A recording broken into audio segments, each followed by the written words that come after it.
Hello, welcome sa aking vlog-vlogan. Ayan pala si Kuya. Gumagawa siya ng aircon. Ginagawa niya yung aircon ni Raven. Mga 11 PM na yan. Pero trabaho is life. So, sa mga gusto pala magpalinis at magpagawa ng aircon, i-message nyo lang si Gandemon. Ito yung Facebook account niya. Charan! Oy ha, hindi dahil sa kapatid ko siya, pero pag gumagawa siya ng aircon at saka naglilinis, masasatisfied yung bayad mo kasi may bitaw talaga siya. I mean, mahusay. Kaya palakpakan, palakpakan, palakpakan ng putang inang yan. Nakita nyo kay Ina, si Good Boy yun, yung bakla na yun, yung nasa slow mo. Tapos yan pala si Daday. Alam nyo, sobrang tagal na itong ano na to, vlog na to. Ng April 13 pa talaga to, pero ngayon ko lang na-edit. Kasi pag may time na mag-e-edit ako, biglang may kakausap sa'yo. Pag nagbo-voice over na ako, tapos biglang magkapasaway yung anak ko, ending, hindi ko agad siya natapos. So, pupunta pala kami yan sa Quiapo. Magsisimba kami ni Charlene, pero hindi Gonzales. Lagman. Tapos kasama namin si Good Boy, yung nagda-drive. Good Boy, pero bakla.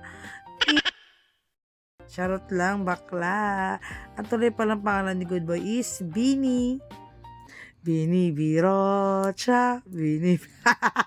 Charot. Bini Ayaw. So, i-inform ko lang kayo para alam nyo, hindi kayo nahihirapang sumagap ng chismis na si Marian, pero di Rivera, Santas, kapatid niya si Charlene. Si Charlene at saka si Dada, iisa lang yun. Tapos si Chichi, si Margaret yun. Nasa siya, isang ba yun? View, doon siya nakatira. Tapos si Good Boy, magkakapatid po silang apat. Si Good Boy, kapatid nila sa nanay. Baka magtaka kasi kayo, bakit si Charlene, Lagman.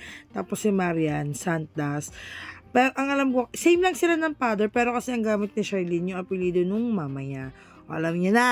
Parang di kayo nagtatanong, baka sabihin niyo bakit iba yung apelido. Ewan ko ba, bakit kailangan mag-explain?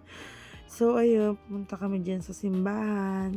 Instead kasi na mag-stroll kami ng e-bike, sinabi ni Daday na magpunta kaming Quiapo, magsimba kami, magpasalamat sa Panginoon. Kaya thank you so much, Day. Sinasama mo ako sa mga ganyang eksena. Kasi di ba tayo mga Pilipino, nakasanayan natin na tuwing Sunday is family day at saka lalo namang Katoliko, yun yung time na magsisimba tayo para magpasalamat sa Diyos. Ako kasi hindi ako pala simbang tao, pero lagi ako nagpapasalamat sa Panginoon at yung pagkapasalamat ko at pagkadasal ko, isinasa puso ko talaga yun. Hi vlog, welcome to my guys. Paras kayo na sinasabi.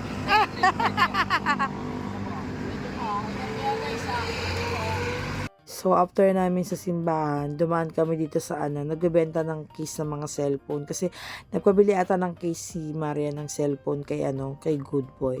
Tapos, after niya, dito naman sa may kabilang tindahan, bumili si Daday ng mga tali sa buhok kasi wala na daw siyang tali ng buhok.